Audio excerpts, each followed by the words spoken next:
Hi, good morning. Highway ലോക്സിന്റെ ഏറ്റവും പുതിയ വീഡിയോയിലേക്ക് എല്ലാവർക്കും സ്വാഗതം. അപ്പോൾ നമ്മുടെ ഫ്ലോറിഡ ട്രിപ്പിന്റെ അവസാന ദിവസം നമ്മളിപ്പോൾ ഉള്ളത് എവിടെയാ പോയി? സൗത്ത് കാരോലൈനയിലെ എവിടെയാ? നമ്മൾ നോർത്ത് കാരോലൈന കയറി ഷാർലറ്റ് കഴിഞ്ഞു. ആഹാ, അടിപൊളി. നമ്മൾ നോർത്ത് കാരോലൈനയിലാണ് ഉള്ളത്. സമയം രാവിലെ 5 മണി ആയപ്പോഴാണ് നമ്മൾ ഷിഫ്റ്റ് മാറുന്നത് കേട്ടോ. റോഡ് നല്ല ബ്ലോക്ക് അല്ലേ പോയി? നമുക്ക് 2 മണിക്കൂർ കൂടുതൽ നമ്മൾ റോഡിൽ കിടന്നു.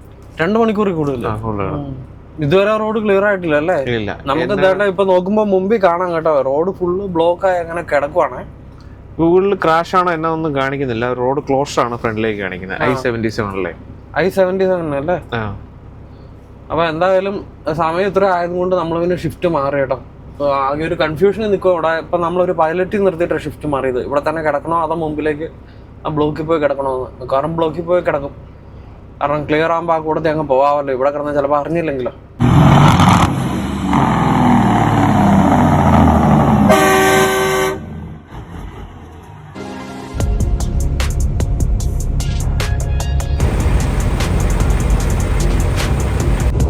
അപ്പം നമ്മുടെ മെയിൻ ഹൈവേ ഫുള്ള് ബ്ലോക്ക് ആയതുകൊണ്ടുണ്ടല്ലോ, നമ്മൾ എന്തായാലും ഒരു ഡീവിയേഷൻ എടുക്കാൻ തീരുമാനിച്ചു. കാരണം എന്താണെന്ന് വെച്ച് കഴിഞ്ഞാൽ എന്തായാലും വിൻ്റർ വെതർ ഒന്നും അല്ലല്ലോ. അത് കൂടാതെ നമ്മൾ ഹൈവേ കയറാം എന്നുള്ള രീതി വന്നു കഴിഞ്ഞപ്പോൾ അവിടുന്ന് കുറേ ട്രക്കുകൾ ഡീവിയേഷൻ എടുത്ത് പോകുന്നതുണ്ട്. എന്നാൽ പിന്നെ ഒരു ഭാഗ്യപരീക്ഷണം എന്തായാലും നടത്തിയേക്കാം എന്നുള്ള രീതിയിൽ ഇൻ്റർസ്റ്റേറ്റ് 70 എന്ന് പറയുന്ന ഒരു ഇൻ്റർസ്റ്റേറ്റ് 70 അല്ല, ഹൈവേ 70 എന്നുള്ള രീതിയിലേക്ക് എടുക്കാൻ വേണ്ടിയിട്ട് പോയിട്ട് അവിടുന്ന് 77 കയറാനുള്ള ഒരു പരിപാടി നമ്മൾ പോയിക്കൊണ്ടിരിക്കുക കേട്ടോ. നമുക്കാണ് അതാണ് നമ്മളിത് വലിയ ഹൈവേ അല്ലാത്തൊരു ചെറിയ റോഡിൽ കൂടെ പോകുന്നത്. 45 അല്ലേ സ്പീഡ്? ചെറിയ റോഡാട്ടോ, സിംഗിൾ ലൈൻ ചെറിയ സോണാ.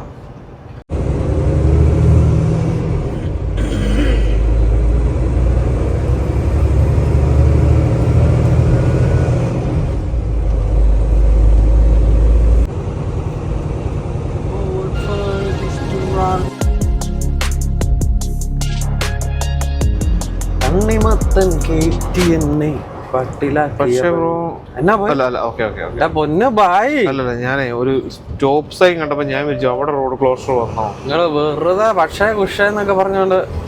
ഇല്ല, പോകുന്നുണ്ട്, ഇഷ്ടം പോലെ പോകുന്നുണ്ട്. വിട്ടു പിടിച്ചോ. ഈ റൂട്ടിലേക്ക് വരുമ്പോ ഇന്റർനെറ്റിൽ കാണുന്ന വണ്ടികളെ എനിക്ക് അറിയാം. എന്നിട്ട് അമ്മാര് മറ്റേ വെള്ളക്കാരുണ്ടല്ലോ, റൈസീസ് ആണല്ലോ, നമ്മുടെ മൊബൈൽ വെച്ച് അമ്മര് പിടിക്കുന്നത്.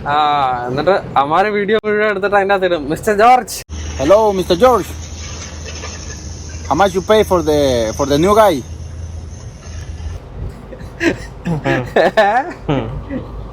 സിദ്ധ് ട്രക്ക്, ഇതിന്റെ എല്ലാ പേരും അതോടുകൂടി അന്ന് കുടുങ്ങി കിടക്കും.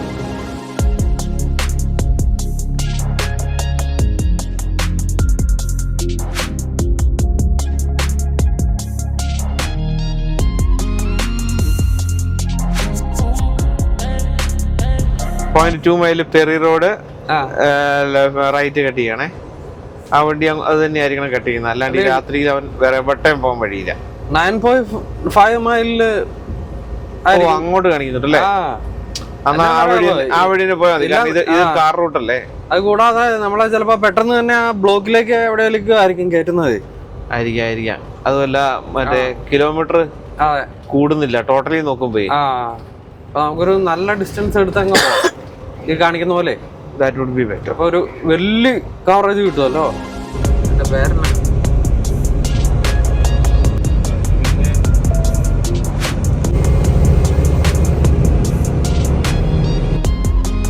കിടിലം ചില ജീപ്പൊക്കെ കിടപ്പുണ്ട് കേട്ടോ. ചില്ലൊക്കെ ഇച്ചിരി താത്തിടാൻ പാടായിരുന്നു, കാറ്റൊക്കെ കയറി ഇറങ്ങി. ഞാൻ പിന്നെ ചില്ല താത്തിട്ട് കുറച്ച്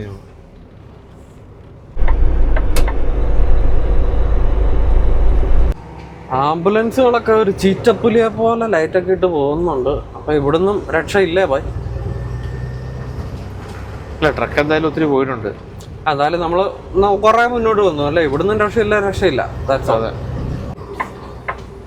പിന്നെ നമ്മൾ തന്നെ ആ ചെറിയ ചില വില്ലേജുകളെല്ലാം കടന്ന് ഇൻഡർസ്റ്റേറ്റ് 77 കയറാനുള്ള ഒരു സെറ്റപ്പ് വരുവാ കേട്ടോ.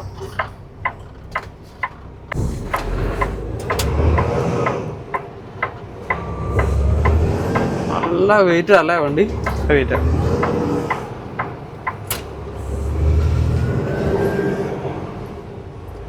നമ്മുടെ നാട്ടിലെ റോഡ് സൈഡിൽ നിൽക്കുന്ന പോലത്തെ. കറക്റ്റ് ഞാൻ പറയാൻ ചെയ്തേ ഇന്നലെ. കണ്ടോ നമ്മുടെ നാട്ടിലെ കറക്റ്റ് വയനാടൊക്കെ പോകുമ്പോഴത്തേക്ക് ഇങ്ങനെ കൊലകുത്തി മരങ്ങൾ ഇങ്ങനെ നിൽക്കൂലേ? ആകെ കൂടി ഒരു വ്യത്യാസം, നമ്മുടെ നാട്ടിൽ അങ്ങനത്തെ ചെറിയ റോഡിൽ ഇതുപോലത്തെ വരയും കുറിയൊന്നും ഉണ്ടാവുന്നില്ല. പിന്നെ ഇടയ്ക്ക് 2 കട്ടറും കാണും. കട്ടറേ ഉള്ളൂ.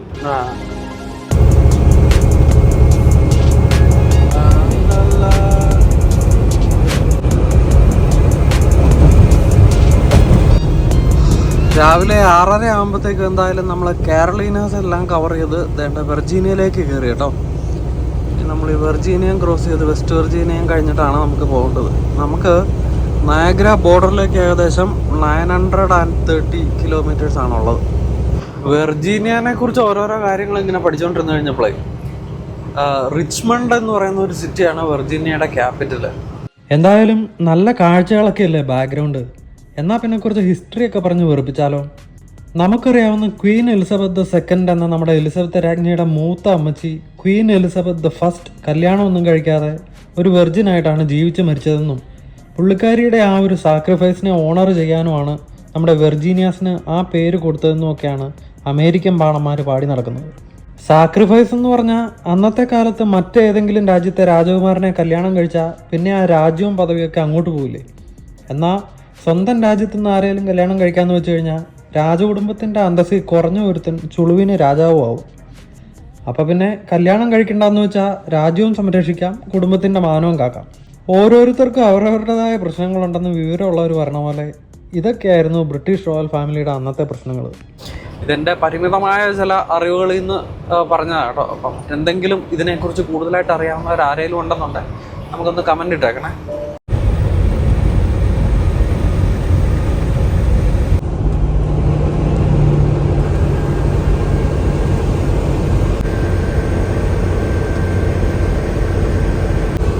വേണ്ട, ഇവിടുത്തെ ഒരു വലിയ റണ്ണവേ ട്രക്ക് റാമ്പായി കാണുന്ന കേട്ടോ. അത് കയറ്റം കയറി അങ്ങ് പോയി ട്രക്ക് നിൽക്കും ബ്രേക്ക് പൊട്ടി വന്നു കഴിഞ്ഞാൽ. നമ്മൾ നേരത്തെ ആണെങ്കിലും പറഞ്ഞില്ലായിരുന്നു പല രീതിയിലുള്ള റണ്ണവേ ട്രക്ക് റാമ്പുകളുണ്ടെന്ന്. നമ്മുടെ വീഡിയോസ് കണ്ടിന്യൂസ് ആയിട്ട് കാണുന്നവർക്ക് മനസ്സിലാവും. ബ്രേക്ക് പൊട്ടി കഴിഞ്ഞ് കഴിയുമ്പോഴത്തേക്കും ട്രക്കിനെ കൺട്രോൾ ചെയ്യാൻ വേണ്ടിയിട്ടുള്ള ഇതുപോലത്തെ സെറ്റപ്പാണ് റണ്ണവേ ട്രക്ക് റാമ്പ്. അപ്പം ഇത് മറ്റേ ഗ്രാവലൊന്നുമല്ല, വലിയ കുത്തനെയുള്ള കയറ്റം കയറി അങ്ങ് പോയി വണ്ടി നിൽക്കുക എന്നുള്ളതായിരിക്കും സെറ്റപ്പ്.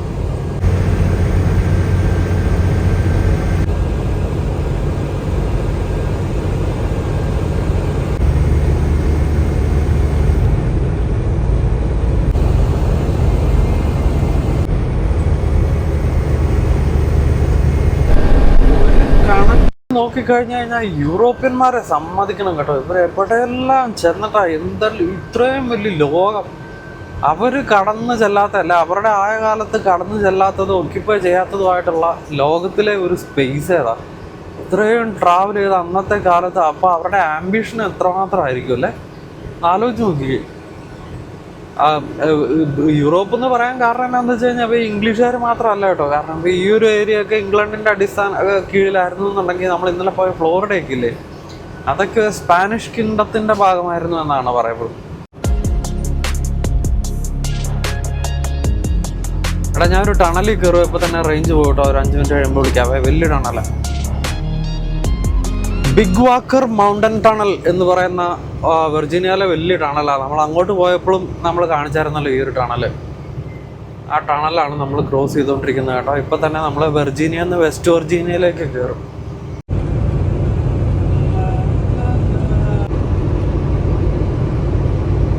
പിന്നെ ഞാൻ ഈയിടെ കുതിരാൻ ടണൽ കണ്ടപ്പോൾ അതിൻ്റെ അകത്ത് നമുക്ക് കുതിരാൻ ടണലിൻ്റെ അകത്ത് തന്നെ ഞാൻ ഇതുവരെ പോയിട്ടില്ല, പക്ഷേ ഏതോ വീഡിയോ കണ്ടു കഴിഞ്ഞപ്പോഴത്തേക്കും നമുക്ക് അപ്പ് ആൻഡ് ഡൗൺ ട്രാഫിക് അവർ ഒറ്റ ടണലിൽ കൂടെ നടക്കുന്നതായിട്ട് ഇങ്ങനെ കണ്ടേ.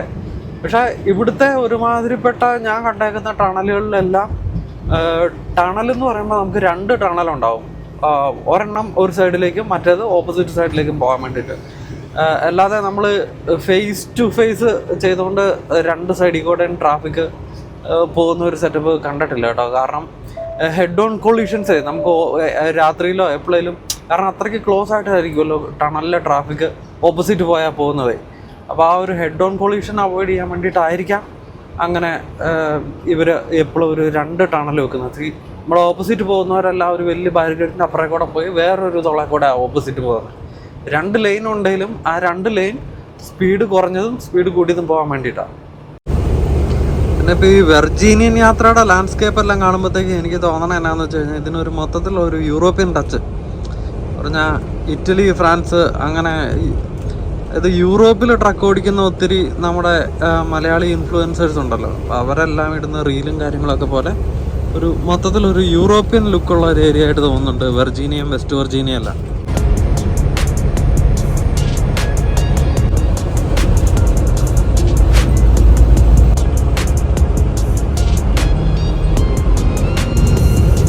എന്തായാലും നമ്മുടെ യൂഷ്വൽ കാലിഫോർണിയ ട്രിപ്പിൽ നിന്ന് മാറ്റി പിടിക്കാൻ പറ്റിയതുകൊണ്ട് ആ ഒരു ടെറൈൻ വ്യത്യാസവും നല്ലൊരു ഡിഫറൻസാണ് നമ്മുടെ വിഷ്വൽസിലും കാര്യങ്ങളും അല്ല.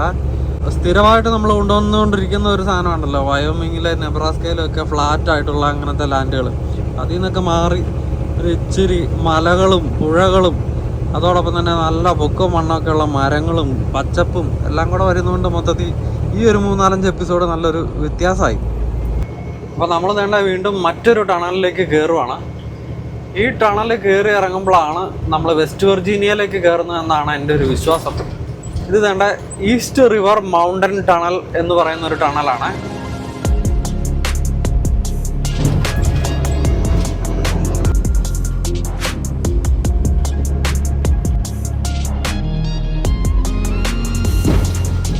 അടിപൊളി ഇതേണ്ട. അപ്പോൾ ആ ടണൽ കയറി ഇറങ്ങിയിട്ടാണ് നമ്മൾ വെർജീനിയയിൽ നിന്ന് വെസ്റ്റ് വെർജീനിയയിലേക്ക് കയറുന്നത്.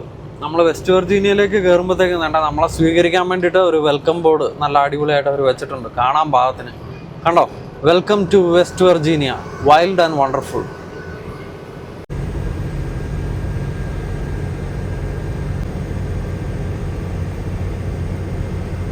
നമ്മളിപ്പോൾ പോയിക്കൊണ്ടിരിക്കുന്ന ഈ ഒരു വെസ്റ്റ് വെർജീനിയ ഉണ്ടല്ലോ, ഇപ്പം ഇമിഗ്രൻസിൻ്റെ ഇടയിൽ അത്ര വലിയ പോപ്പുലർ ആയിട്ടുള്ള ഒരു സ്റ്റേറ്റ് ഒന്നുമല്ല.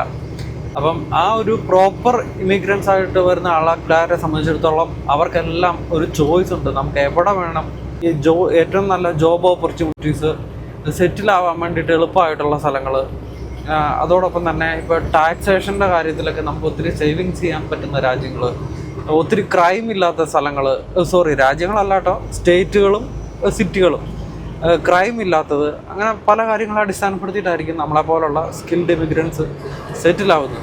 അപ്പോൾ ബേസിക്കലി അവരുടെ ഇടയിൽ പോപ്പുലർ അല്ലാത്ത ഒരു സ്റ്റേറ്റാണ് ഈ വെസ്റ്റ് വെർജീനിയ പോലെയുള്ള ചില സ്ഥലങ്ങളൊക്കെ. അതിന് കാരണം എന്താണെന്ന് വെച്ച് കഴിഞ്ഞാൽ നമ്മൾ എപ്പോഴും റേസിസം എന്നുള്ള ഒരു വാക്കുകൾ നമ്മളെപ്പോഴും നമുക്കെതിരെ മറ്റുള്ളവർ വന്നു എന്നുള്ളതിനെ പോർട്രേ ചെയ്യാനായിട്ടാണല്ലോ ഉപയോഗിക്കുന്നത്. പക്ഷേ എല്ലാ റേസിനോടും ഓപ്പോസിറ്റ് റേസിന് ഒരു ചെറിയ ഞങ്ങളാണ് മെച്ചം, എപ്പോഴും ബെറ്റർ എന്ന് കാണിക്കാൻ വേണ്ടിയിട്ടുള്ള ഒരു സാധനം എപ്പോഴും ഉണ്ടായിരിക്കുമല്ലോ. ഓരോരുത്തർക്ക് അവരുടേതായ പ്ലസ്സുകളും മൈനസുകളും നമ്മൾ പ്രൊജക്റ്റ് ചെയ്തിട്ട് ഞങ്ങളാണ് ഭേദം, ഇല്ല ഞങ്ങളാണ് ബെറ്റർ എന്നുള്ള രീതിയിൽ. അപ്പം അതുപോലെ നമ്മൾ ഈ വെള്ളക്കാരെ സംബന്ധിച്ചിടത്തോളം അവരെ ഇച്ചിരി താത്തി കാണിക്കാൻ വേണ്ടിയിട്ട് പൊതുവെ ഇവിടെ മറ്റുള്ളവർ ഉപയോഗിക്കുന്ന വാക്കുകളാണ്. എല്ലാ വെള്ളക്കാരും അല്ല, ചില വെള്ളക്കാരെ ഇപ്പോൾ ഈ ഹിൽബില്ലീസ് എന്ന് പറയുന്ന ഒരു വാക്കൊക്കെ എന്ന് പറഞ്ഞാൽ അതിന് ഉദ്ദേശിക്കുന്നതെന്ന് പറഞ്ഞാൽ ഇതുപോലെ മൗണ്ടൻ ഏരിയാസിലും അല്ലെങ്കിൽ കാട് പിടിച്ച ചില പ്രദേശങ്ങളിലൊക്കെ താമസിച്ച് ഈ ട്രെയിലർ ഹോംസിലൊക്കെ ചെറിയ ട്രെയിലർ ഹോം, അതായത് നല്ല വീടൊന്നും പ്രോപ്പറായിട്ട് മെയിൻറ്റെയിൻ ചെയ്യാതെ ഹണ്ടിങ്ങും ഫിഷിങ്ങും ഒക്കെ ആയിട്ട് മാത്രം നടന്ന് അതോടൊപ്പം തന്നെ ചെറിയ രീതിയിൽ അഡിക്ഷൻ എന്ന് പറഞ്ഞാൽ ഇഷ്ടംപോലെ നിങ്ങൾക്കറിയാമല്ലോ, അമേരിക്ക എന്ന് പറയുമ്പോഴത്തേക്കും അമേരിക്ക മാത്രമല്ല മിക്ക സ്ഥലങ്ങളിലും ഉണ്ട് ഈ ഡ്രഗ് അഡിക്ട്സും അതോടൊപ്പം തന്നെ ഈ മെത്ത് അഡിക്ട്സ് എന്ന് പറയും. അപ്പം മെത്ത് ഹെഡ്സും പല രീതിയിലുള്ള ഡ്രഗിൻ്റെ അബ്യൂസുകളൊക്കെ ആയിട്ട് അവരുടേതായ ഒരു കാട്ടു ജീവിതം ജീവിക്കുന്ന കുറേ ആൾക്കാർ. അപ്പോൾ അവരെ വിശേഷിപ്പിക്കാനാണ് ഈ ഹിൽബില്ലി എന്നുള്ള ഒരു വാക്ക് ഉപയോഗിക്കുന്നത്. അപ്പം അങ്ങനെയുള്ള ആൾക്കാരെല്ലാം ഈ ഒരു റീജിയനിൽ കൂടുതലാണ് എന്നും ഒക്കെയാണ് പറയപ്പെടുന്നത്. അപ്പോൾ അവരുടെ ആ ഒരു പ്രസൻസ് ഉള്ളതുകൊണ്ട് തന്നെ ഇപ്പോൾ അവരെ സംബന്ധിച്ചിടത്തോളം അവർ സ്വസ്ഥം ആയിട്ട് ജീവിക്കുന്ന സ്വൈര്യവിഹാരം നടത്തുന്ന ഒരു ഏരിയ ആണിത്. അപ്പം മറ്റുള്ള ആൾക്കാർ ഇപ്പോൾ ഇമിഗ്രൻസ് നാച്ചുറലി മറ്റു രാജ്യത്തു നിന്ന് സ്കിൽഡ് ഇമിഗ്രേഷനിൽ വന്നു കഴിഞ്ഞാൽ നമ്മളെ സംബന്ധിച്ചിടത്തോളം നമ്മളോടുള്ള ഇവരുടെ ഏറ്റവും വലിയ ഏറ്റ് എന്ന് പറഞ്ഞാൽ നമ്മളെല്ലാം നല്ല ഹാർഡ് വർക്കിംഗ് ആയിരിക്കും. ഇപ്പം മറ്റുള്ള രാജ്യത്തു നിന്ന് ആലോചിച്ച് നോക്കിക്കുക, നമ്മളെ സംബന്ധിച്ചിടത്തോളം ഇവർ കൺസിഡർ ചെയ്യുന്ന ഒരു 3 പേരുടെ ഷിഫ്റ്റൊക്കെ ആയിരിക്കും നമ്മളൊരു ഷിഫ്റ്റ് ചെയ്തു തീർക്കുന്നത്. അപ്പോൾ അതുപോലെ പണിയെടുക്കുമ്പോഴത്തേക്കും അതുകൊണ്ടാണ് ഇവർ സ്റ്റീലിംഗ് ജോബ്സ് എന്നുള്ളൊരു വാക്കൊക്കെ ഉപയോഗിക്കുന്നത്. കാരണം നമ്മളെപ്പോലെ ഇപ്പം മെയിൻലി ഇന്ത്യക്കാരുടെ വർക്കിംഗ് കൾച്ചർ അടിപൊളിയാണെന്ന് പറഞ്ഞത്. നമുക്ക് പല ദുഷ്പേരുകളും ഉണ്ട്, നമ്മൾ ഒരു സമയം പറഞ്ഞാൽ താമസിച്ചില്ലും എന്നുള്ളൊരു കാര്യമൊക്കെ. പക്ഷേ നമ്മളൊരു വർക്ക് ഏറ്റെടുത്ത് കഴിഞ്ഞാൽ ആ വർക്ക് അടിപൊളിയായിട്ട് കംപ്ലീറ്റ് ചെയ്യും, അതിലൊരു പ്രൊഫഷണലിസം ഉണ്ടാവും. കംപ്ലീറ്റ് ചെയ്ത് കഴിഞ്ഞാൽ അത് നല്ല നീറ്റായിട്ട് ചെയ്യും എന്നുള്ള ഒരു പേരൊക്കെ ഉണ്ടല്ലോ. അപ്പോൾ അതുകൊണ്ട് തന്നെ നമ്മളെവിടെയെങ്കിലും ജോബിന് അപ്ലൈ ചെയ്താൽ നമുക്കൊരു പ്രിഫറൻസ് ഉണ്ടാവും. അപ്പോൾ അതൊക്കെ ഇവരെ സംബന്ധിച്ചിടത്തോളം ഭയങ്കര ദേഷ്യമാണ്. അപ്പോൾ അതുകൊണ്ട് തന്നെ നമ്മൾ ആ ഒരു ഏരിയയിലേക്കൊക്കെ, നമ്മൾ മാത്രമല്ല മറ്റു പല റേസിലും വന്നു കഴിഞ്ഞാൽ അവർ ജീവിക്കുന്ന ആ ഒരു ലൈഫ് സ്റ്റൈലിനെ ഡിസ്റപ്റ്റ് ചെയ്യും എന്നുള്ള ഒരു ഇത് ഓർത്തുകൊണ്ട് തന്നെ നമ്മളോടുള്ള ഒരു ദേഷ്യമൊക്കെ ഉണ്ടാവുക. അപ്പം ഈ ഹിൽബില്ലീസിൻ്റെ പ്രസൻസ് എല്ലാം കൂടുതലായിട്ടുള്ള ഒരു സ്ഥലമായിട്ടാണ് ഈ വെസ്റ്റ് വെർജീനിയ അറിയപ്പെടുന്നത്. എന്നാൽ വെസ്റ്റ് വെർജീനിയയുടെ ചില ടൗൺ ഏരിയാസ് എല്ലാം കോൺസെൻട്രേറ്റ് ചെയ്ത് ഇമിഗ്രൻസും ഉണ്ടായിരിക്കും കേട്ടോ. പക്ഷേ പൊതുവേ എനിക്കിപ്പോൾ ഇൻ്റർനെറ്റിൽ നോക്കിയപ്പോഴത്തേക്കും മനസ്സിലാക്കാൻ കഴിഞ്ഞത് ഇമിഗ്രൻസിൻ്റെ ഇടയിൽ അത്ര പോപ്പുലർ അല്ലാത്ത ഒരു സ്ഥലമാണ് ഈ വെസ്റ്റ് വെർജീനിയ എന്ന്. നമ്മളിപ്പോൾ സംസാരിച്ചത് വെസ്റ്റ് വെർജീനിയയുടെ കാര്യമാണ് കേട്ടോ, വെർജീനിയയുടെ കാര്യമല്ല. ഇത് രണ്ടും രണ്ട് സ്റ്റേറ്റുകളാണ്.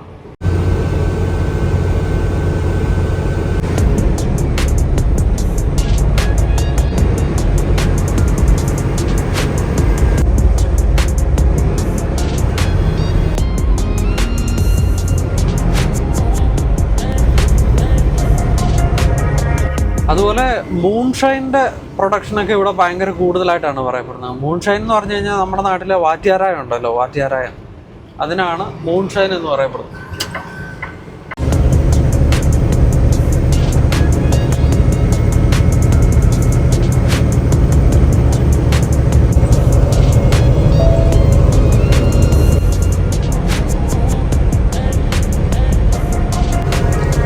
രാവിലെ തന്നെ ഉണ്ടായിരുന്ന ആ ഒരു സൂര്യനൊക്കെ അങ്ങ് മങ്ങിയിട്ടുണ്ടല്ലോ, മൊത്തത്തിലൊരു മൂടിക്കെട്ടിയ സെറ്റപ്പാണ് ഇപ്പം.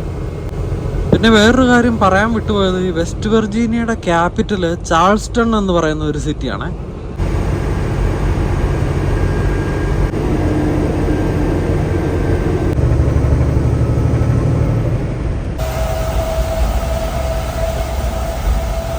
അപ്പോൾ അതിൻ്റെ ഇടയിൽ കിടിലൻ ഒരു മഴയെല്ലാം പെയ്ത് കഴിഞ്ഞ് മൊത്തത്തിൽ അന്തരീക്ഷം ഒന്ന് തെളിഞ്ഞിരിക്കുകയാണ് കേട്ടോ. മഴയെല്ലാം പെയ്തിട്ട് ആ പൊടിയെല്ലാം അങ്ങ് അടങ്ങി ചെറിയ രീതിയിൽ സണ്ണും കൂടെ പുറത്ത് വന്ന് നല്ലൊരു കിടിലൻ മോർണിംഗ്. പിന്നെ മൗണ്ടൻ റീജിയൻ ആയതുകൊണ്ട് ഇടയ്ക്കിടയ്ക്ക് ചെറിയ ചാറ്റൽ മഴ പെയ്യും, ഇടയ്ക്ക് സണ്ണ് വരും, അറിയാമല്ലോ നമ്മുടെ വയനാടൊക്കെ പോലെ. പക്ഷെ പ്രകൃതി ഭംഗിയുടെ കാര്യത്തിൽ ഒന്നും പറയാനില്ല, നല്ല കിടിലൻ പ്രകൃതി ഭംഗിയാണ് കേട്ടോ വെസ്റ്റ് വെർജീനിയ. വെർജീനിയ ആണേലും വെസ്റ്റ് വെർജീനിയ ആണേലും മൊത്തത്തിൽ അടിപൊളി, സൂപ്പർ.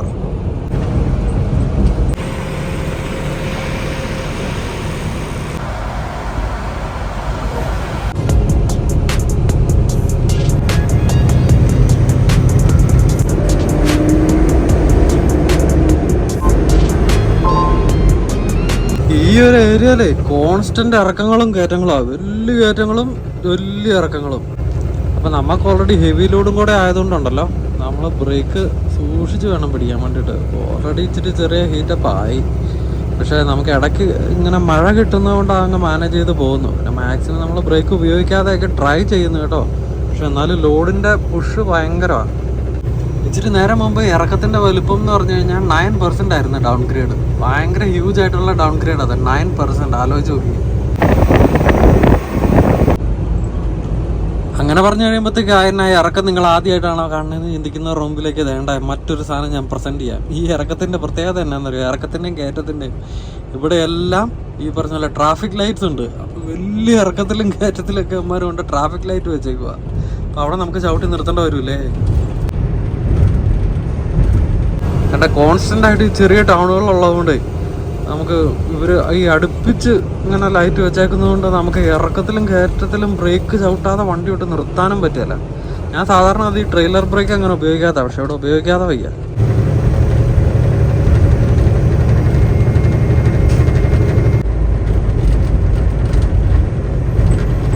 വേണ്ട വന്നെ അടുത്തത്. അപ്പം നമ്മുടെ വീഡിയോയ്ക്കകത്തൊക്കെ ചിലപ്പോൾ ഈ ഇറക്കങ്ങൾ ഫ്ലാറ്റായിട്ട് തോന്നാം കേട്ടോ.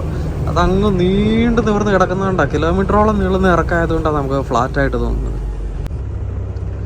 കാരണം നമ്മൾ ഇറക്കത്തിൽ ഡൗൺ ഗ്രേഡിൽ ഫ്രണ്ട് താന്ന് ബാക്ക് പൊങ്ങി ആ ഒരു മുന്നും കുത്തി നിൽക്കുമല്ലേ. അപ്പോൾ അതുകൊണ്ട് നമ്മൾ വണ്ടിയിലിരുന്ന് നോക്കുമ്പോഴത്തേക്ക് ഇതങ്ങ് ഫ്ലാറ്റായിട്ട് തോന്നും. പിന്നെ നമ്മുടെ നാട്ടിൽ നിന്ന് ഇവിടുത്തെ ഈ കയറ്റങ്ങളെ ഇറക്കങ്ങളെ വ്യത്യസ്തമാക്കുന്നത് എന്നാന്ന് വെച്ച് കഴിഞ്ഞാൽ, നമ്മുടെ നാട്ടിൽ ഹെയർ പിൻ ബെൻഡുകളല്ലേ മിക്ക ചുരങ്ങളിലും. പക്ഷേ ഇതിങ്ങനെ നീണ്ടു നിവർന്ന് കിടക്കുക.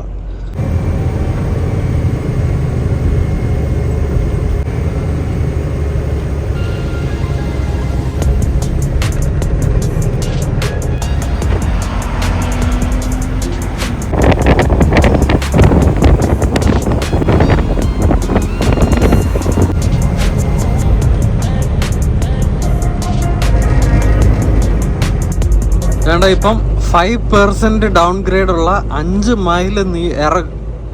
മൈൽ ഡിസ്റ്റൻസ് ഉള്ള ഒരു വലിയ ഇറക്കമാണ് നമ്മൾ ഇറങ്ങാൻ പോകുന്നത്. എല്ലാത്തിനും വാണിംഗ് ഉണ്ട്. വേണ്ട ഇപ്പൊ കണ്ടോ ഇപ്പുറത്തെ സൈഡിൽ വെയിറ്റ് ഉള്ള വണ്ടികളെല്ലാം 45 പോകാവുള്ളൂ എന്നുള്ള സ്പീഡ് ലിമിറ്റാണ്, അല്ലെങ്കിൽ ബ്രേക്ക് കൂട്ടി പോകുന്നുള്ള വലിയ ഇറക്കാറ്. 5 മൈൽ ഇറക്കം എന്ന് പറയുമ്പോൾ നിങ്ങൾക്ക് ഊഹിക്കാമല്ലോ. വളവും തിരിവൊന്നുമില്ല, അങ്ങ് കിടക്കും, അപ്പം അങ്ങ് പോകും.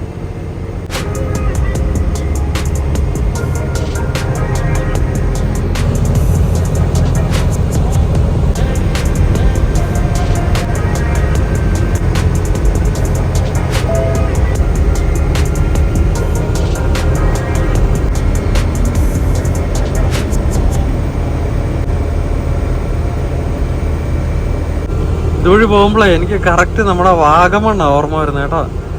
എനിക്ക് നാട്ടിൽ ചെന്ന് കഴിഞ്ഞാൽ ഏറ്റവും ഫേവറേറ്റ് ആയിട്ടുള്ള ഒരു ട്രിപ്പാണ് വാഗമൺ ട്രിപ്പ്. വേറെ ഒന്നുമല്ല, ഏതെങ്കിലും വണ്ടി കിട്ടിക്കഴിഞ്ഞാൽ നല്ല ഇഷ്ടമുള്ള വണ്ടി കിട്ടിയാൽ റൈഡ് പോകാൻ ഫസ്റ്റ് ചൂസ് ചെയ്യുന്നത് നമ്മുടെ ഭരണങ്ങാനം പാലാ റൂട്ടിൽ പോയി നേരെ വാഗമണിൻ്റെ മുകളിൽ കയറിപ്പോയി അവിടെ നിന്ന് എന്തെങ്കിലും ഒരു ഇച്ചിരി ഫുഡൊക്കെ കഴിച്ച് നേരെ തിരിച്ചിറങ്ങി വരിക. അതിൻ്റോടൊപ്പം തന്നെ ചെറിയ മഴയും കൂടെ ഉണ്ട്, പൊളിച്ച്. ആ ഒരു ഫീല് ആണ് കറക്റ്റ് ഈ ഒരു ലൊക്കേഷനിൽ കൂടെ കയറും ഇറങ്ങുകയും ചെയ്യുമ്പോഴത്തേക്കും കിട്ടുന്നത്.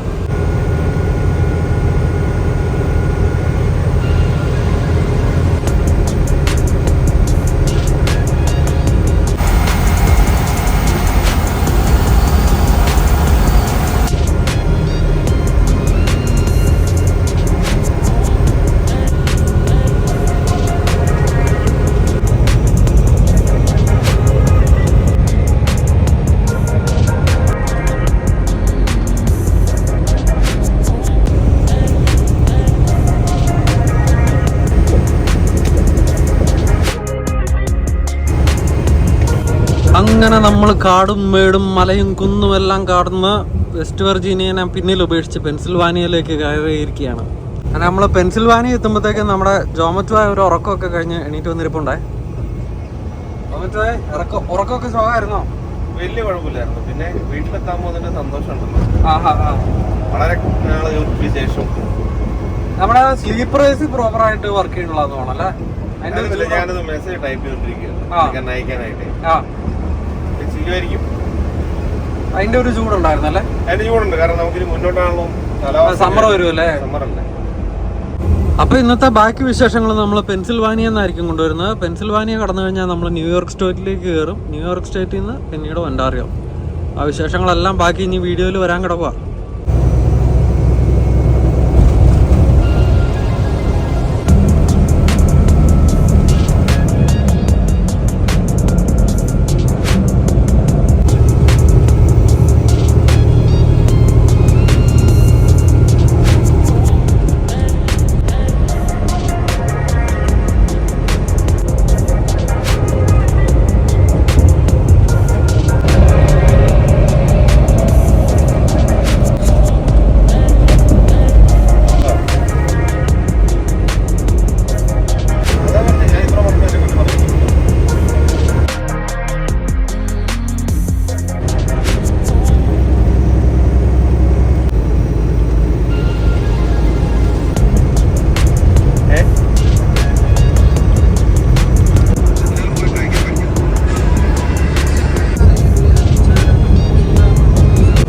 എന്തായാലും 3:30 അടുക്കുമ്പോഴത്തേക്കും ഉണ്ടല്ലോ നമ്മൾ വേണ്ട പെൻസിൽവാനിയ എല്ലാം കടന്ന് നമ്മൾ നേരെ ന്യൂയോർക്കിലേക്ക് കയറാൻ പോവാം.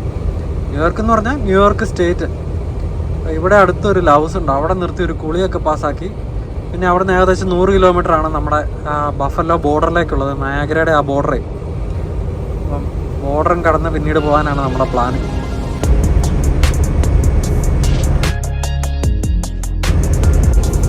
അങ്ങനെ നമ്മൾ പെൻസിൽവാനിയ കടന്ന് ന്യൂയോർക്കിൽ കയറിയ വഴി തന്നെയാണല്ലോ നമ്മുടെ ലൗസ്. നമ്മുടെ ജോമറ്റുവായ സജസ്റ്റ് ചെയ്ത ലൗസാണ്. പുള്ളി സ്ഥിരം ഈ വഴിക്ക് വരുമ്പോഴത്തേക്ക് ഇവിടെ കരാറുണ്ടായിരുന്നാ പറഞ്ഞത് അല്ല ഭായി? റിപ്ലിയോ? അപ്പൊ എന്തായാലും ഇവിടെ കയറി ഷിഫ്റ്റ് മാറി ഞാനൊരു കുളിയും കുളിച്ചിട്ട് വരാം. ഇവിടെ കുളിക്കുന്നുണ്ടോ? വീട്ടിലേക്ക് അല്ലേ?